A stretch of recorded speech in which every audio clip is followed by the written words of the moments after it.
اعوذ باللہ من الشیطان اللعین الرجیم بسم اللہ الرحمن الرحیم الحمد للہ رب العالمین والصلاة والسلام والتحیۃ والاکرام علی اشرف الانبیاء والمرسلین وعلی آلہ الطیبین الطاہرین المعصومین وَلَعْنَةُ اللَّهِ عَلَىٰ أَعْدَائِهِمْ أَجْمَعِينَ أَمَّا بَعْدُ فَقَدْ قَالَ اللَّهُ تَبَارَكَ وَتَعَالَى يَا أَيُّهَا الَّذِينَ آمَنُوا اتَّقُوا اللَّهَ وَكُونُوا مَعَ الصَّادِقِينَ صلوات.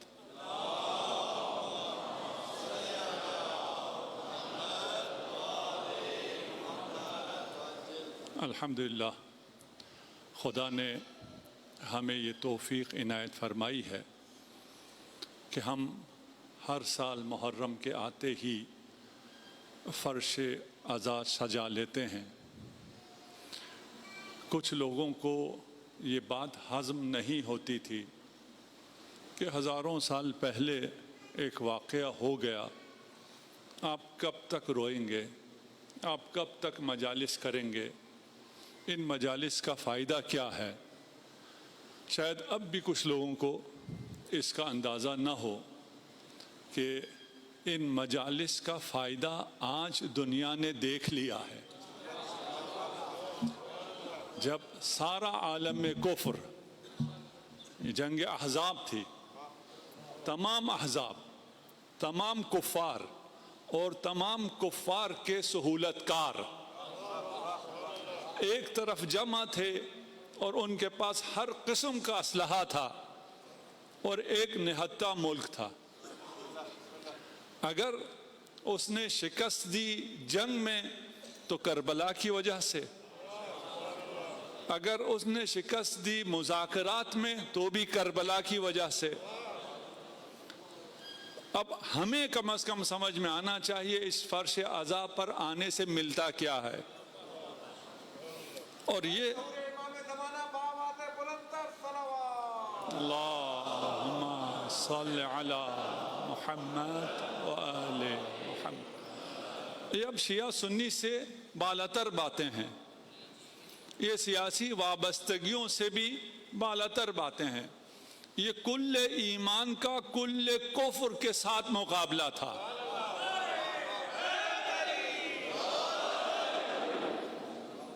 البتہ کل ایمان کے ماننے والوں کا، یہ تصحیح ضروری ہے، اس اعتبار سے کل ایمان، اس لیے کل ایمان کے ماننے والے تھے، اور اس جنگ میں اس بات کو ثابت کیا کہ جو مومن ہوتا ہے وہ موت کے ڈر سے فرار نہیں کرتا ہے، اگرچہ فرار کرنے والوں کو بھی موت آ جاتی ہے، شاید انہیں جلدی آ جاتی ہے۔ تو اس عشرے میں جس موضوع پہ ہم بات کرنے جا رہے ہیں وہ انتہائی آسان بھی ہے اور بہت مشکل بھی۔ سمجھنا آسان ہے، اس پہ عمل پیرا ہونا مشکل ہے۔ اب آپ کا مرضی ہے، آپ کے آسان سائٹ کو لے لیں یا مشکل سائٹ کو لے لیں۔ یہ تمام مشکلات جو آج کل اس دنیا میں ہیں اور جس بحرانی حالت سے ہم اس دنیا میں گزر رہے ہیں، اب تو بہت حد تک ریلیکس ہو گئے، وَإِلَّا جنگ وہاں ہو رہی تھی، ہمیں لگتا تھا کہ یہاں جنگ ہو رہی ہے، کیونکہ ہمارے بھائیوں پہ، مسلمانوں پہ صرف اس لیے بمباری ہو رہی تھی کہ وہ علی ولی اللہ کہنے والے ہیں، اس لیے وہ بم ہمیں لگتا تھا ہمارے اوپر گر رہا ہے۔ خدا نے مدد فرمائی الحمدللہ، لیکن اس بحرانی کیفیت میں مومن کو کیسے ہونا چاہیے؟ اور یہ مشکل اس لیے بھی ہے اور آسان اس لیے بھی ہے کہ آج کل کی جو نسل ہے، جنزیز ہیں، ان سے زیادہ سہولتیں کسی کو حاصل نہیں ہیں۔ آپ جو جوان ہیں، آپ لوگوں کو جو سہولتیں حاصل ہیں، آپ تو ابھی چھوٹے ہیں، آپ کو سہولتوں کا پتہ نہیں ہے، ٹھیک؟ ہمارے دور میں ان کا تصور نہیں تھا۔ گزشتہ ادوار تو رہنے دیجیے، آج جو کچھ آپ کو میسر ہے، ہم جب آپ کی عمر میں تھے تو ایئر کنڈیشن کا ایسا تصور نہیں تھا کہ ابھی آپ مسجد میں ایئر کنڈیشن ہال میں بیٹھے ہوئے.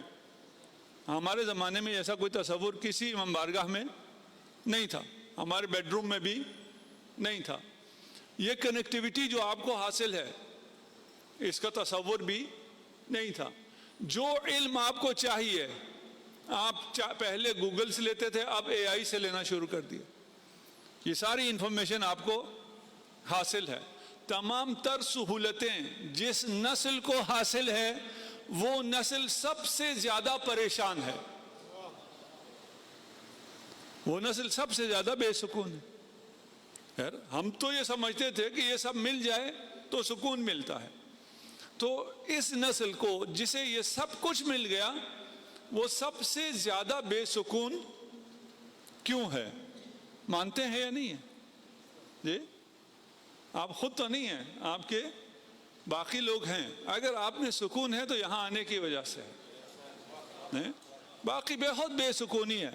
سوسائڈ ریٹ اتنا کبھی بھی نہیں تھا, اینزائٹی اتنی کبھی بھی نہیں تھی.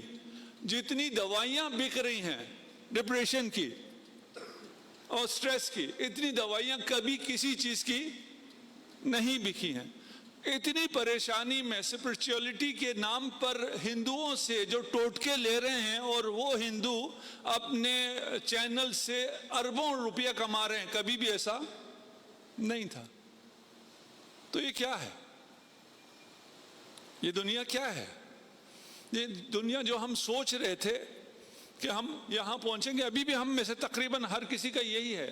ابھی آپ پوچھیں آپ کا گول کیا ہے, آپ کا مقصد کیا ہے, آپ کیا پانے چاہتے ہیں, آپ کیا پڑھنا چاہتے ہیں؟ آپ کہیں گے جس پڑھائی میں فیوچر اچھا ہے. فیوچر اچھا کا کیا مطلب ہے؟ جس پڑھائی میں نوکری اچھی ہے, تنخواہ اچھی ہے, نوکری جلدی لگ جاتی ہے. میں وہ پڑھنا چاہتا ہوں, میں وہ کرنا چاہتا ہوں جس سے پیسے زیادہ آئیں. ابھی تو بہت سی فیلڈ آ گئی ہے. جب ہم بچے ہوتے تھے ہم یا ڈاکٹر بننا چاہتے تھے یا انجینئر. ڈاکٹر کیوں بننا چاہتے تھے؟ دکھی انسانیت کی خدمت کے لیے. ہم جو بنے تو ہم نے کتنی خدمت کی, ہوں گے بہت سے ڈاکٹر یہاں ہیں, یہ پرائیویٹ ہاسپٹلز میں کتنی خدمت کر رہے ہیں دکھی انسانیت کی. معلوم ہے کہ ہم نے کیس لیے, اور اس میں بھی ہم نے کون سا سرجن بننا ہے جس کے آپریشن کی فیس زیادہ ہوتی ہے وہی بننا ہے.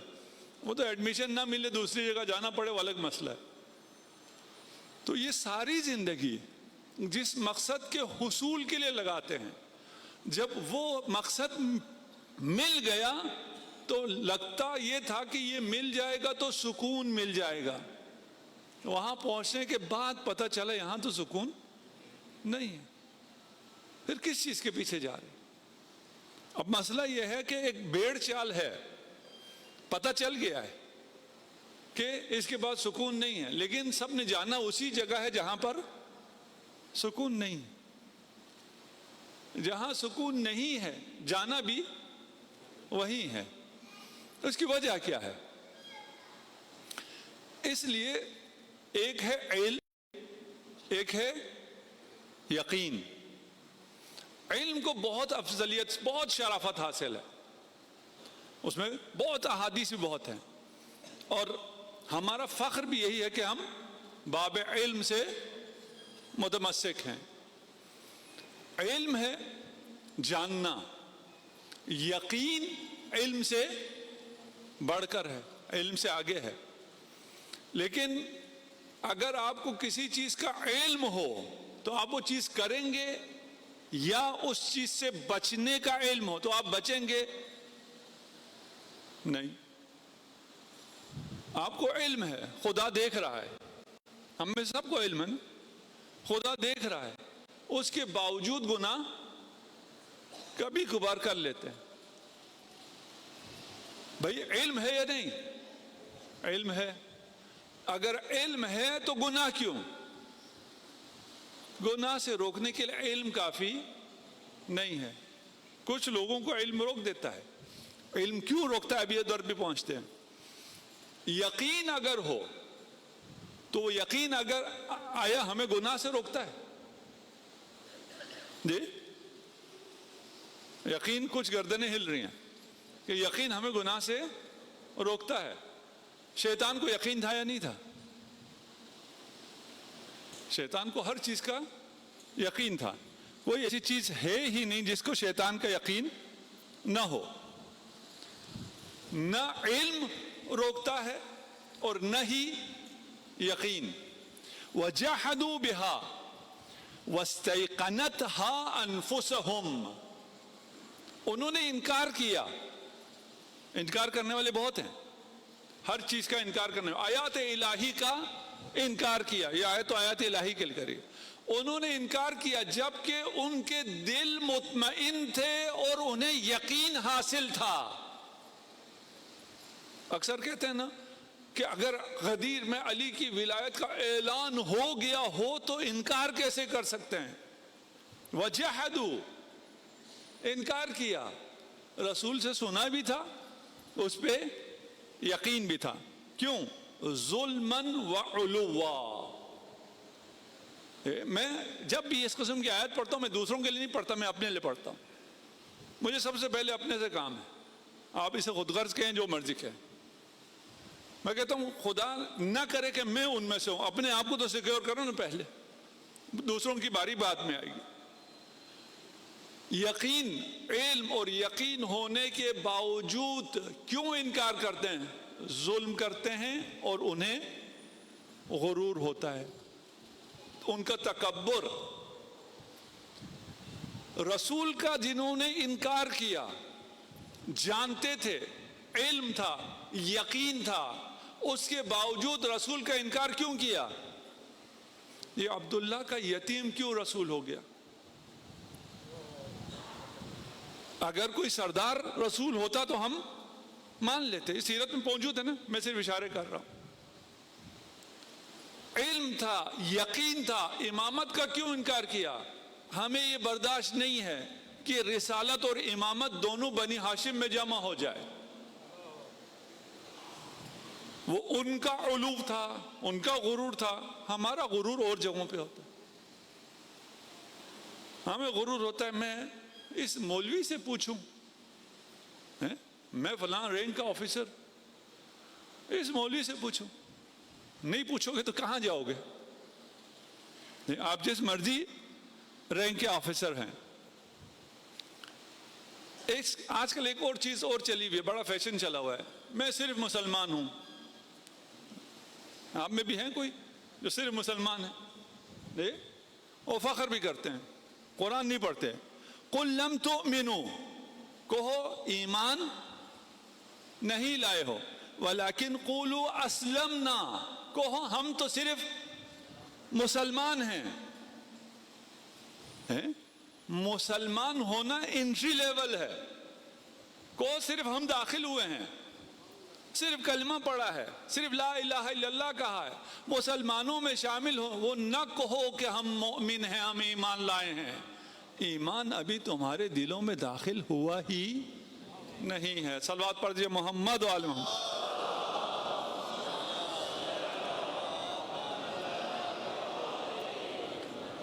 اصل ایمان چاہیے. صرف اسلام سے کچھ بھی نہیں ہوتا ہے. ہم نے کہا علم سے کچھ نہیں ہوتا. اقرار، اسلام اقرار ہے. اقرار سے کیا ہوگا؟ کچھ بھی نہیں. اس کے اپنے اثرات ہیں، ہاں، اس کے علاوہ بات کر رہے ہیں. میرے لیے آپ مسلمان ہیں کیونکہ آپ نے اقرار کیا. آپ کا ذبیحہ میرے لیے حلال ہے. آپ کی جان مال کی حفاظت مجھ پر واجب ہے، اس لیے آپ بھی مسلمان ہیں. یہ میرے لیے آپ کی نسبت ہوا. لیکن اگر میں صرف اقرار کرتا ہوں، اس اقرار سے کیا ہوگا؟ سفر کا آغاز تو ہوگا اور باقی کچھ بھی نہیں. اقرار کے بعد علم، علم کے بعد یقین، یقین کے بعد ایمان. مومن ہونا پڑے گا، شیعہ ہونا پڑے گا. تشیع کسے کہتے ہیں؟ علی کے پیچھے چلنے والے کو. علی کے پیچھے چلے بغیر کوئی نہ اسلام پر ہو سکتا ہے نہ ایمان پر ہو سکتا ہے.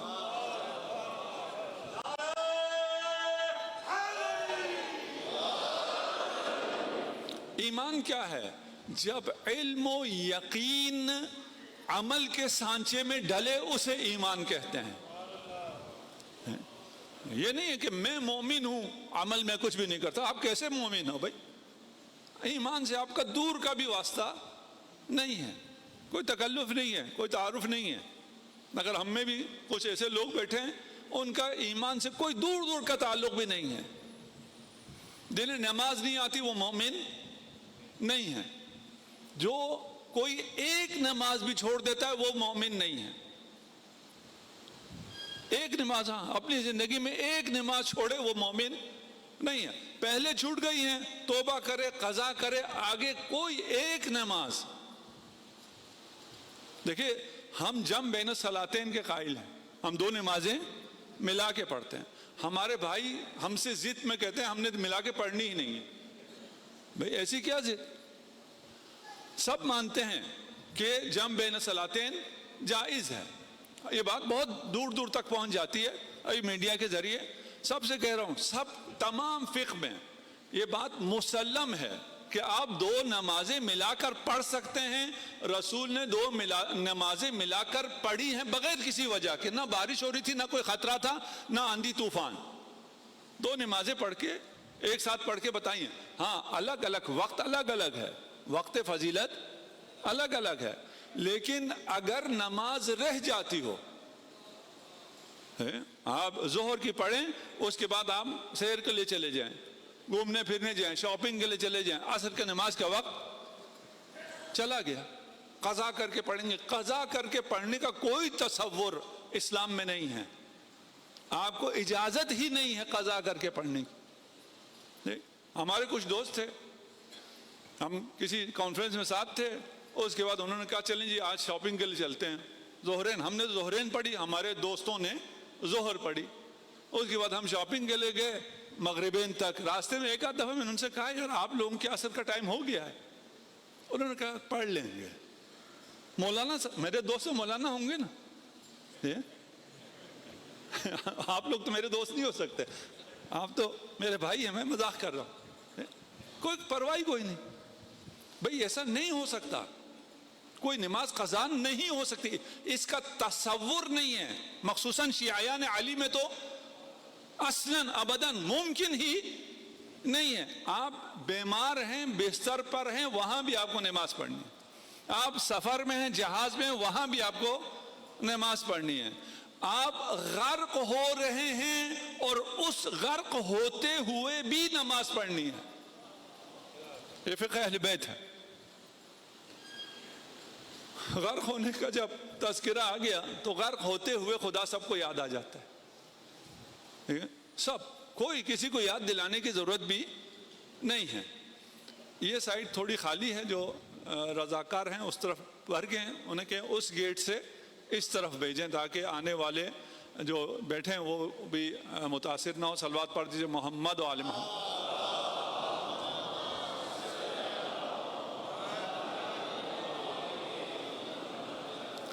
اچھا, ہم اس عشرے میں کوشش کریں گے اگر کر سکے, ہم نے رب پر گفتگو کرنی ہے, ربوبیت پر. ایک مولانا کل آئے تھے, کہا آپ کے عشرے کا موضوع کیا ہے؟ میں نے کہا رب.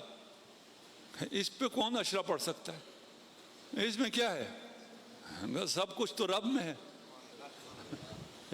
میں نے کہا رب کے عنوان سے نہیں پڑھ رہا, اپنے حساب سے پڑھ رہا ہوں. ہمیں رب سے کیا حاصل ہو سکتا ہے؟ رب کیا ہے یہ میرے بس کی بات بھی نہیں ہے ادھر دیکھ سکوں. ہمارے مشکلات کا حل رب کو ماننے میں ہے, رب کو سمجھنے میں ہے. اور یہ ہم سب کو پتا ہے, ہم سب سے مراد ہر انسان کو پتا ہے. کوئی انسان اس روئے زمین پہ نہیں ہے جسے اس بات کا علم نہ ہو کہ اس کی تمام مشکلات کا حل رب میں ہے. اور رب صرف خدا ہے. اس پہ کبھی آئیں گے اور وقت ملا تو بات کریں گے کہ رب صرف خدا ہے, کوئی اور رب ہو ہی نہیں سکتا. ائمہ نے جس بات کی تاکید کی ہے, یہ تاکید کی ہے کہ ہمیں ربوبیت سے نیچے رکھو, ہمیں رب نہ کہو, اس سے نیچے رکھو. اس کے بعد جو کچھ کہہ سکتے ہو, تم نے جو کچھ کہا, جتنا بھی آپ بلند کریں وہ کم کہا ہے.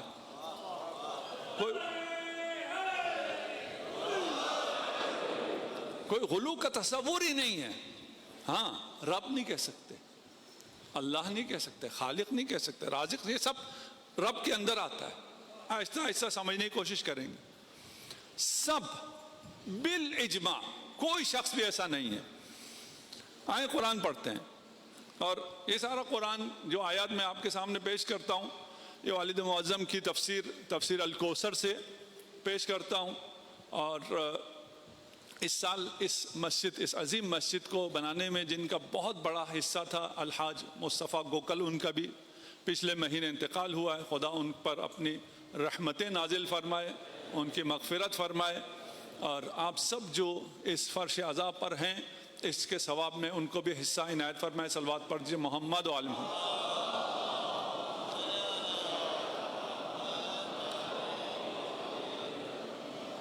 تو تفسیر کی جو خوبیاں ہیں وہ والد معظم کی طرف سے, اگر کوئی خطا وغیرہ ہوتی ہے تو وہ میری طرف سے. هو الذی یسیرکم فی البر والبحر, خدا وہ ہے جو آپ کو سیر کراتا ہے بر خشکی, بحر دریا سمندر. آپ خشکی پہ چلیں یا بحر میں چلیں, آپ نہیں چل رہے ہوتے, وہ چلا رہا ہوتا ہے.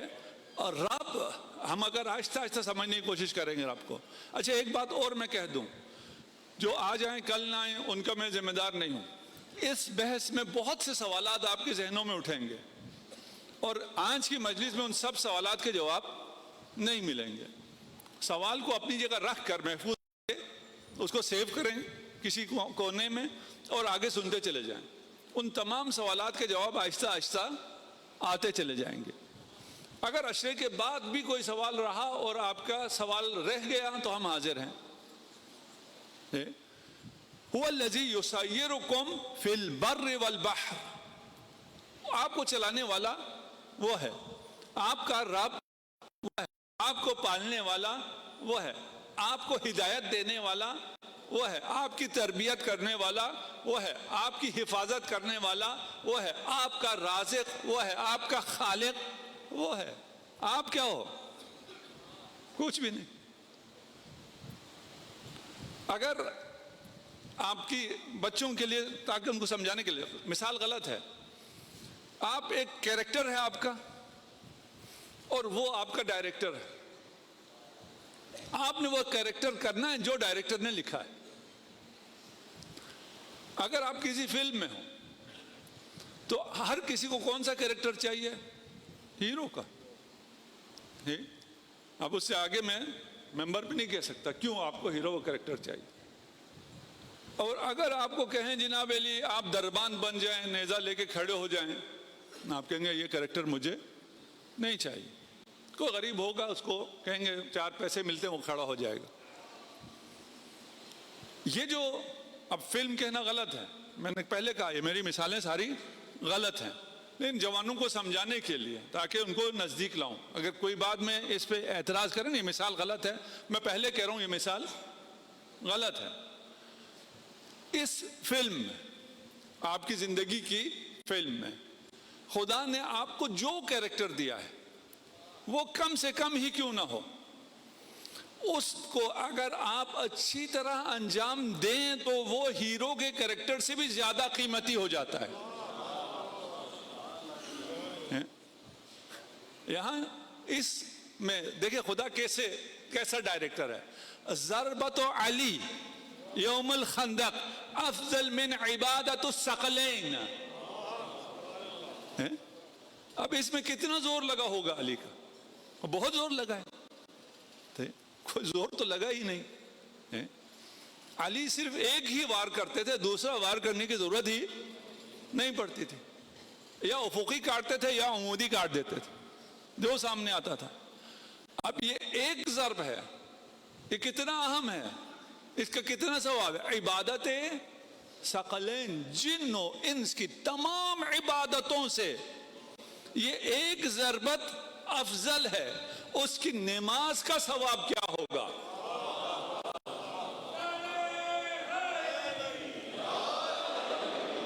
اس کے روزے کا, اس کے صدقہ دینے کا, اس کے رسول کی نصرت کا, رسول کی حفاظت کا, اندازہ لگاتے چلے جائیں. پھر کیا کوئی کیسے کہہ سکتا ہے علی کا کسی اور سے مقایسہ کیا ہے؟ اور علی پر اس سے بڑا ظلم کوئی نہیں ہے اگر ہم کہیں علی باقیوں سے افضل ہے. بھائی باقی کیا ہیں؟ جو علی افضل ہو، کس سے افضل ہے؟ کوئی مقایسہ ہی نہیں ہے.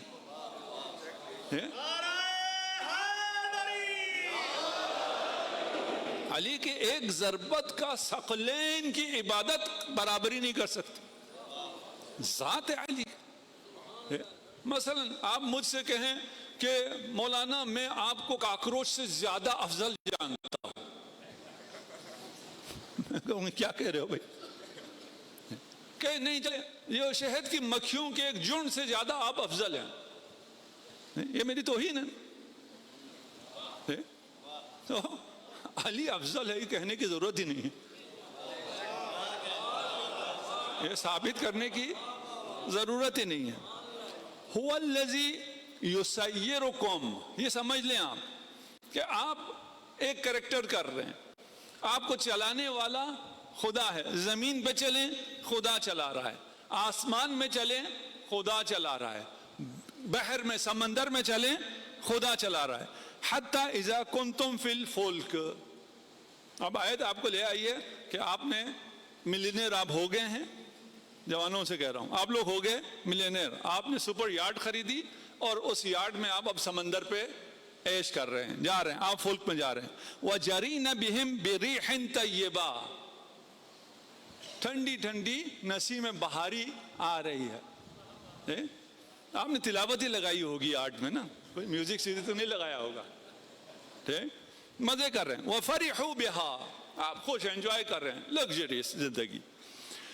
جاءتها ریح عاصف، اچانک ایک تیز دار ہوا کا تھپیڑا آیا.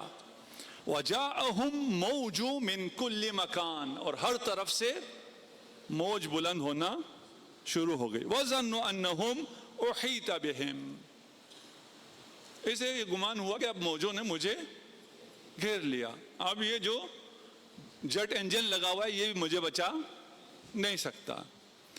دعوا اللہ مخلصین لہ الدین. ابھی آپ نہیں ہے وہ ملینئر کافر ایتھسٹ، وہ بھی اگر سمندر میں ہے اور سمندر میں موجوں نے اسے گھیر لیا ہے تو وہ خدا کی طرف متوجہ ہوگا، صرف دعا نہیں کرے گا. مخلصین لہ الدین، دیندار بھی ہو جائے گا، دین کا بھی اس کو پتہ چل جائے گا، اخلاص بھی اس کو پتہ چل جائے گا، اخلاص کی بلند ترین رتبے پہ آ کے خدا کو پکارے گا. رب کو سب جانتے ہیں، رب کی معرفت سب کو ہے. یہ جو ہمیں خیال آتا ہے کہ اگر ہم مشکلات میں ہوں تو ہمیں رب کی ضرورت ہے. اگر اپنا کوئی سرجری آ گئی یا اپنے عزیزوں کی، والد کی، والدین کی، کسی کی سرجری آ گئی، یا ہارٹ اٹیک آ گیا، یا وہ ہاسپٹل میں ایڈمٹ ہیں، یا وہ وینٹیلیٹر پہ ہیں، تب کون یاد آتا ہے؟ پھر اللہ یاد آتا نہیں آتا، پھر دعائیں کرتے نہیں کرتے. آپ رب کے اگر آپ ساحل سمندر پر بیچ پر سن بات لے رہے ہوں اور آرام سے بیٹھے ہوں، آپ خدا کے اتنے ہی محتاج ہیں جب آپ وینٹیلیٹر پر ہیں. کوئی فرق نہیں کرتا. رب کے بغیر میں دوسرا سانس نہیں لے سکتا. بیچ پہ ہوں تو کیا ہوا، میرا دوسرا سانس بھی نہیں آ سکتا. میں اتنا ہی محتاج ہوں جتنا میں اپنے دوسرے سانس کے لیے وینٹیلیٹر میں اللہ کا محتاج ہوں، اتنا ہی میں ساحل سمندر پر جو عیش کر رہا ہوں وہاں میں رب کا محتاج ہوں. اس احتیاج کو اگر سمجھ لیا، اس کو اگر سمجھ، میں کچھ بھی نہیں ہوں، میں کچھ بھی نہیں کر سکتا ہوں، میں جو کچھ کر رہا ہوں یہ ایسے ہی ہے. کرنا چاہیے نہیں کرنا چاہیے؟ یہ سوال آتا ہے نا. مولانا یہ تو کہہ رہے ہیں کچھ بھی، میرے کرنے نہ کرنے سے کچھ ہوتا ہی نہیں ہے. واللہ آپ کے کرنے نہ کرنے سے کچھ بھی نہیں ہوتا. حضرت ہاجر اسماعیل پڑا ہے، سعی فرما رہی ہیں، ادھر سے وہاں دوڑی، وہاں سے یہاں دوڑی، ان کے دوڑنے کی وجہ سے پانی نکلا. جی ان کی دوڑنے کی وجہ سے کوئی پانی نہیں نکلا جی؟ ان کو دوڑنا چاہیے تھا یا نہیں چاہیے تھا؟ ان کا دوڑنا جس کی وجہ سے پانی نکلنے کا کوئی تعلق نہیں تھا، خدا کو اتنا پسند آیا کہ اب ہر سال مسلمان دوڑتے ہیں۔ آپ کو اپنا کام کرنا ہے، اس سے ہوگا کچھ نہیں، کرے گا وہ۔ یہ نہیں ہے کہ آپ نے پھر کیوں، میں پھر کیوں کروں، اگر اس نے کرنا ہے، کرنا اس نے، آپ نے بھی جو آپ کی ذمہ داری ہے وہ پورا کرنا ہے۔ وقت آ گیا، باتیں بہت زیادہ تھی۔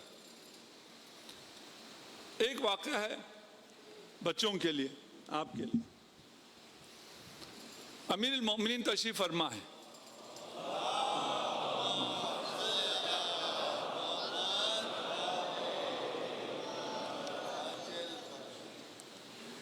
امام بھی ساتھ بیٹھے ہیں۔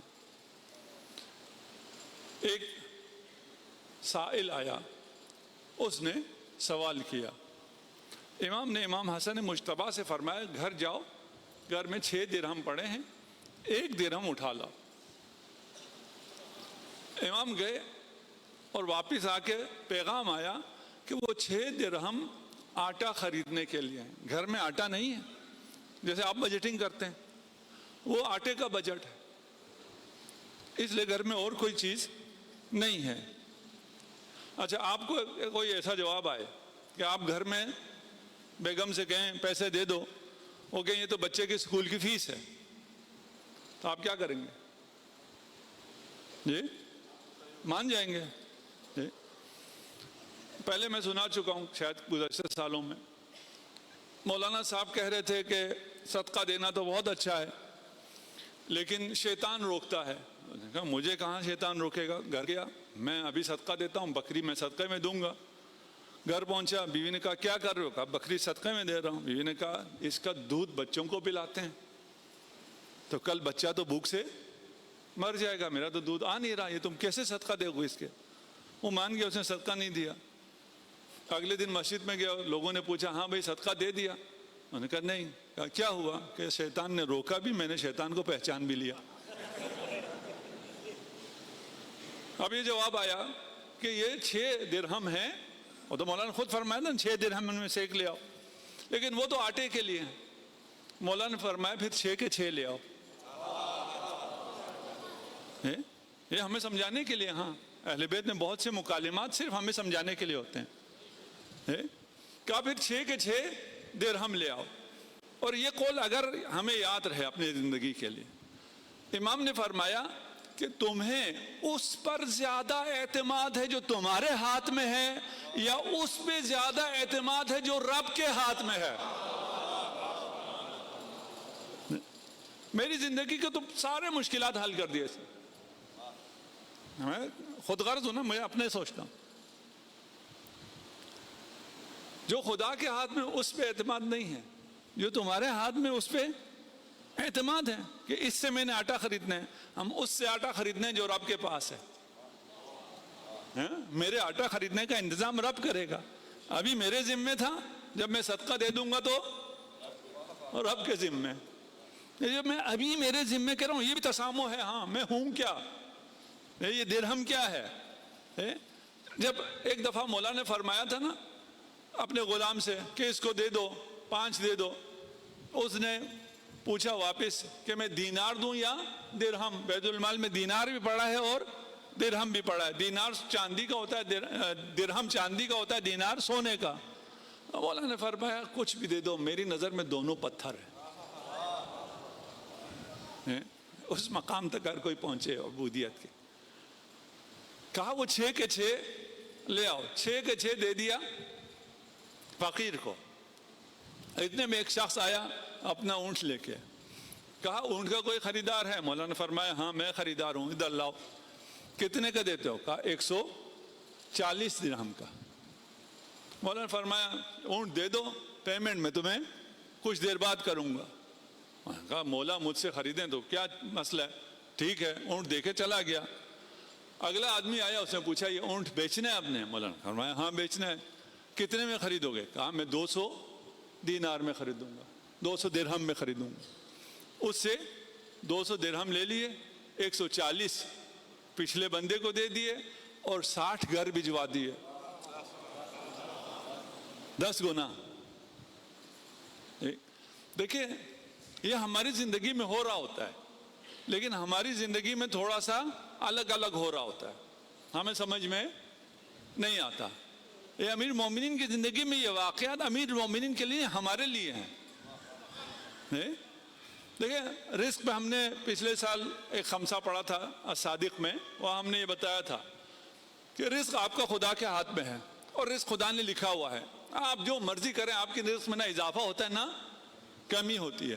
اس میں بھی پریشانی ہو جائے تو پھر سمجھیے گا اس کو, محنت کرنا نہ چھوڑیے گا, کیونکہ وہ بھی پھر سمجھنے کی باتیں ہیں کہ اگر رزق لکھا ہوا ہے نہ کمی ہوتی ہے نہ زیادتی ہوتی ہے. حتیٰ یہ جو کرپشن کرتے ہیں, انشاءاللہ یہاں کوئی نہیں ہوگا, شہر اقتدار میں کرپشن کے موقع بہت زیادہ ہیں, رشوت لینے کی بھی بہت مواقع ہیں, انشاءاللہ یہاں کوئی نہیں ہوگا اور نہیں ہے. تو اس رشوت سے یا چوری سے بھی آپ کے رزق میں کوئی اضافہ نہیں ہوتا. وہ جو گھوڑے کی زین بیچ دی تھی کسی نے, وہ واقعات ہے نا, مولا 2 درہم دینا چاہتے تھے, اس نے وہ اٹھا کر بیچ دی. 2 درہم اس کو ملے جو کہ اس کو ویسی بھی ملنے تھے. اس کے نصیب میں, اس کے رزق میں 2 درہم تھا. اب اس کا اپنے اختیار ہے, اسے حلال طریقے سے لے یا حرام طریقے سے. یہ مولا کی زندگی میں تھوڑا سا فاسٹ ٹریک پہ ہمیں سمجھانے کے لیے, یہ رزق ہے آپ کے لیے, یہ سب چیزیں آپ کے لیے پروگرام ہوئی بھی ہیں, ملنا ہی ملنا ہے آپ کو. جلدی نہ کریں اس کو حرام کے طور پر نہ اپنائیں. صرف ایک مسئلہ ہے کہ ہمیں رب پر اعتماد نہیں ہے. اگر ہمیں رب پر اعتماد ہو تو ہماری زندگی سے تشویش ختم ہو جائے, پریشانی ختم ہو جائے, انزائٹی ختم ہو جائے, ڈپریشن ختم ہو جائے. کل میرا کیا بنے گا, میرا رب ہے نا, کیا بنے گا کیا ملتا. آپ کا کل آپ کے رب کے ہاتھ میں ہے. آپ لوگ جہاز پہ سفر کرتے ہیں, جہاز پہ سفر کرتے ہوئے سوتے نہیں سوتے. اگر آپ بزنس کلاس میں سفر کریں تو مزے سے سوتے ہیں, میری طرح اکنامی میں سفر کرتے ہیں تو مشکل سے سوتے ہیں, خط بڑا ہو تو اور مشکل ہو جاتی ہے. کیوں سوتے ہیں؟ آپ کو پائلٹ پر اعتماد ہوتا ہے. آپ نے کچھ بزرگوں کو دیکھا ہوگا, ڈرائیور گاڑی چلا رہا ہوتا ہے, اس سے زیادہ یہ خود پریشان رہتے ہیں, بریک مارو, ادھر دیکھو, دائیں بائیں. کچھ ہوتے ہیں نا جنہیں اعتماد نہیں ہوتا. ہم بھی ایک سفر پہ جا رہے تھے, ڈرائیور بیچارہ گاڑی چلا رہا تھا, ایک صاحب اس کو بہت ڈانٹ رہے تھے, یوں کرو یہ کرو, ادھر کیوں, پہاڑ تھا. تھوڑی دیر بعد میں نے اس سے کہا یار مجھے دے دو, میں نے ڈرائیو کرنا شروع کیا. تو انہوں نے کہا آپ بھی تو ایسے ہی ڈرائیو کر رہے ہیں جیسے یہ کر رہا تھا. میں نے کہا پہاڑی راستے میں ہوگا تو یہی, آپ اس غریب کو ڈانٹ رہے تھے, مجھے ڈانٹ نہیں سکتے. میں ڈرائیونگ سیٹ پہ صرف اس لیے آ گیا ہوں. اگر ڈرائیور پہ اعتماد ہے تو آپ سو جاتے ہیں. آپ لوگ ادھر سے بیٹھ کے لاہور بس میں جاتے ہیں, ڈرائیور کو آپ کو پتہ بھی نہیں ہوتا, آپ سو جاتے ہیں. آپ سرجن کو زیادہ جانتے بھی نہیں, ایسی نام سنا ہوا ہے فلاں سرجن, اپنے آپ کو بے ہوش کر کے, کپڑے بھی اتار کے, آپ کے جسم میں بہت قیمتی آرگنز ہیں, آپ خود بہت قیمتی ہیں, اپنے آپ کو اس کے حوالے کر دیتے ہیں. کیوں؟ اعتماد ہے. یہ ریسٹورنٹ میں جا کے پتہ نہیں کہاں کہاں کھانا کھاتے ہیں, وہ کھانا آلودہ بھی ہو سکتا ہے, مزے کا بھی نہیں ہو سکتا, آپ اس کو سب چیک کرتے ہیں. نہیں, شیف پہ اعتماد ہے. اگر اعتماد نہیں ہے تو کس پہ؟ رب پہ. جب کہا جائے کہ آپ کی زندگی رب چلا رہا ہے, فکر نہ کرو, نہیں, یہ کیسے ہوگا, وہ کیسے ہوگا, اگر میں نہیں کروں گا تو کیسے ہوگا. یہ بزرگ جو تھوڑا بہت ڈرائیور کو ڈانٹ رہے ہوتے ہیں, وہ سمجھتے ہیں کہ ڈرائیور اس لیے گاڑی ٹھیک چلا رہا ہے کہ وہ کچھ نہ کچھ کہہ رہا ہے, جبکہ اس کی وجہ سے ایکسیڈنٹ ہو جاتے ہیں. آپ میں سے کسی کو اگر یہ عادت ہے تو چھوڑ دیں. آپ نہیں کچھ بھی نہیں کر سکتے, جو کچھ کر رہا ہے وہی ہے. یا اس پہ اعتماد کرو یا گاڑی سے اتر جاؤ, یا اللہ پر اعتماد کرو یا اس کائنات سے نکل جاؤ.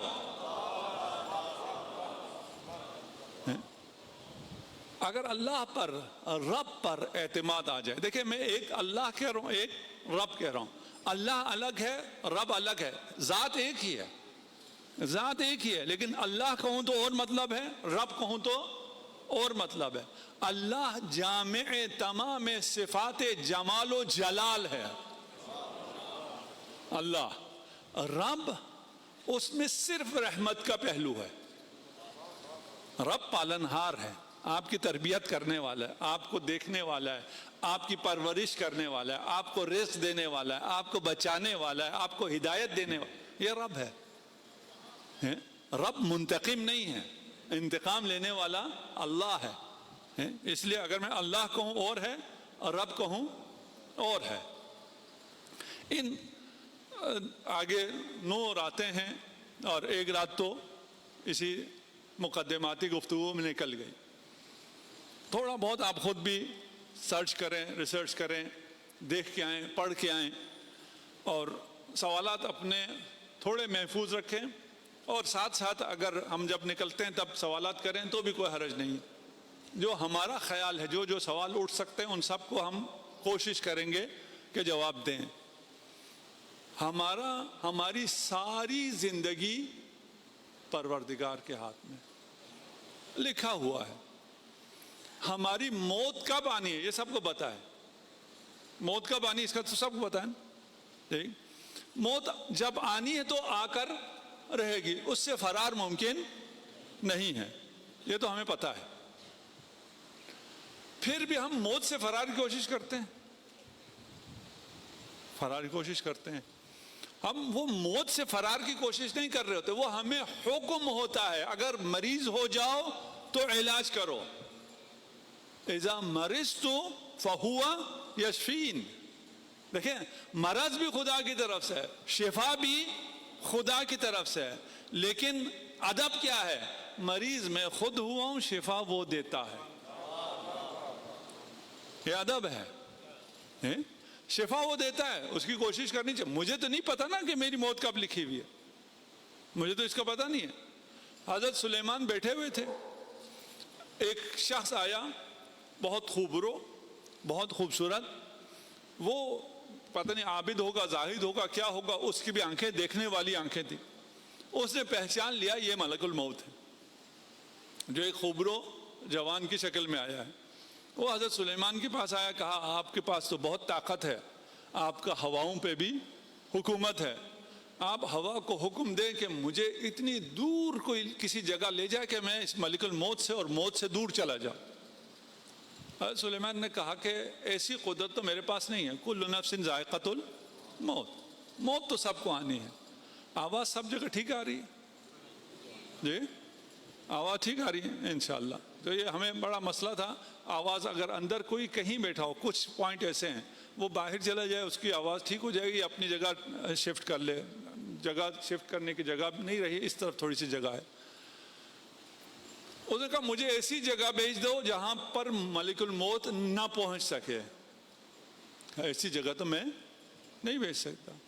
اس زمانے میں فلسطین میں ہوتے تھے نا سلیمان, اس نے جو سب سے دور جگہ کا نام سنا ہوا تھا وہ تھا ہندوستان. اس نے کہا ہوا کو حکم دے کہ مجھے ہندوستان پہنچا دے. سلیمان نے ہوا کو حکم دیا اور وہ ہندوستان پہنچا دیا اس کو ہوا نے. ملک الموت مسکرایا, کہتا ہے مجھے خدا نے حکم دیا تھا کہ اس کی جان ہندوستان میں لینی ہے,